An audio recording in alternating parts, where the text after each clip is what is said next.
cybercriminalité est le fruit d'une convention entre la Direction générale de la police nationale et l'ES Agence de télécommunications de Côte d'Ivoire, ATCI, en septembre 2011. Entre autres missions à elle assignées, effectuer des enquêtes judiciaires portant sur les infractions visant ou utilisant des systèmes informatiques, apporter son assistance technique aux services de police et aux services CONES chargés de l'application de la loi lors des enquêtes judiciaires, mener des actions de sensibilisation et d'information sur la cybercriminalité auprès des populations et des autres services de l'administration publique et du secteur privé. La Direction de l'information et des traces technologiques, DITT, est chargée de la mise en œuvre de la plateforme. Elle reçoit les plaintes des usagers via le site internet et la page Facebook de la plateforme ou directement à la direction de la DITT. Les plaintes reçues, les éléments de la direction de l'informatique et des traces technologiques mènent des investigations en vue d'obtenir des preuves numériques. Une fois les faits avérés, les mises en cause sont traduites devant les autres structures de la police parce que derrière la plupart des infractions de cybercriminalité se cachent des infractions liées au code pénal. Pour le premier trimestre 2013, la DITT a enregistré 137 plaintes. Elles sont relatives à des arnaques, des escroqueries, des usurpations d'identité, des chantages de dédommagement de victimes et des menaces de mort. Monsieur le ministre, la majorité des victimes souffrent en silence. Je sais que l'État n'a pas attendu de prendre la loi répressive dont je parlais tantôt, mais quelque chose est en train d'être fait. Où en êtes-vous? Beaucoup est en train d'être fait et je pense même que les résultats sont aujourd'hui visibles ou commencent à être visibles. C'est un fléau effectivement qui frappait très fortement notre pays. Notre pays était indexé partout dans le monde comme étant un paradis de cybercriminels. Nous étions même bannis de certains sites de paiement en ligne. Vous voyez, le point CI était banni. Donc aujourd'hui, nous avons commencé, pour faire un petit rappel, nous avons commencé par l'opération d'identification. L'opération d'identification qui a permis aujourd'hui de savoir quels sont les utilisateurs des services TIC en Côte d'Ivoire, qu'ils soient mobiles, qu'ils soient smartphones, qu'ils soient iPhone, on va débattre de ce point tout à l'heure dans la troisième partie de l'émission. Qu'ils soient Internet, d'accord. Oui. Bon, donc évidemment, cela a permis aujourd'hui de savoir qui est derrière chacun de ces équipements et donc de remonter chaque fois qu'il y a un incident, chaque fois qu'il y a une plainte. Ça a permis de sécuriser déjà un peu.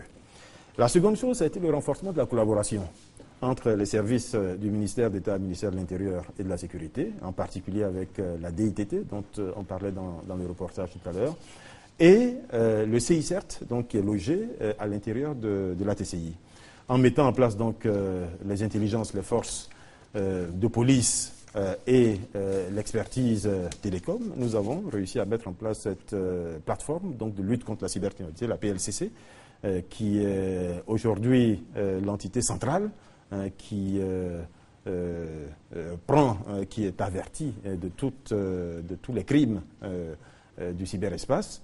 Et nous avons pu voir aujourd'hui que la lutte est efficace. La troisième chose qui a été très bien faite d'ailleurs par la PLCC, ça a été la bonne collaboration avec les sociétés de transfert d'argent. Parce que chacune de ces transactions, donc de cybercrime, se dénouait par le paiement d'une somme à quelqu'un. Jusqu'à maintenant, évidemment, les malfrats avaient réussi à passer entre les mailles du filet à cet endroit-là. Et la bonne collaboration a permis donc aujourd'hui de fermer pratiquement toutes les portes.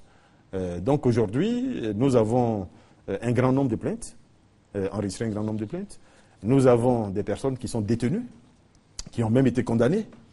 Mais vous l'avez très bien dit, malheureusement, tout cela n'est que la partie visible de l'iceberg, parce que la majorité des victimes, malheureusement, ne se plaignent pas.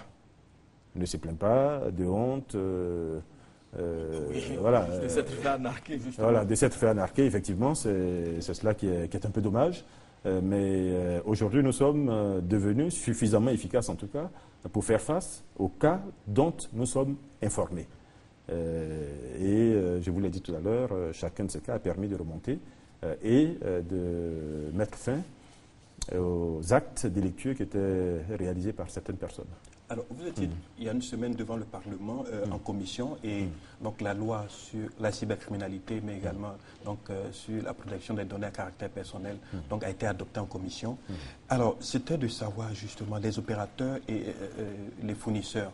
Finalement, l'identification, c'est eux qui se sont occupés de donc, cette phase.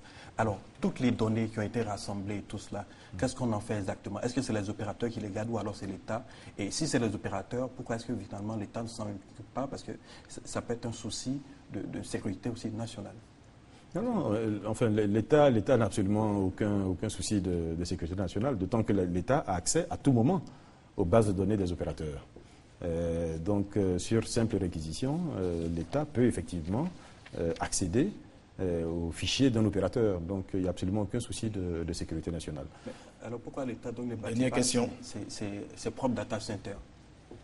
L'État a ses propres data centers, puisque nous avons, je l'ai indiqué tout à l'heure, mis en place ce projet eGov qui progressivement va permettre de gérer les entités qui sont celles de l'État. Mais évidemment, ce type de gestion, on n'a pas besoin de le faire sur un site propre de l'État. Ça ne donne pas plus d'efficacité, ça ne donne pas plus de sécurité. Mais si demain il advenait qu'on devait le faire, évidemment on le ferait. Mais aujourd'hui, il n'y a absolument aucune utilité à le faire, d'autant que ces clients sont les clients d'un opérateur et que cet opérateur, par ailleurs, a des obligations vis-à-vis de l'État, des obligations de fourniture d'informations en particulier.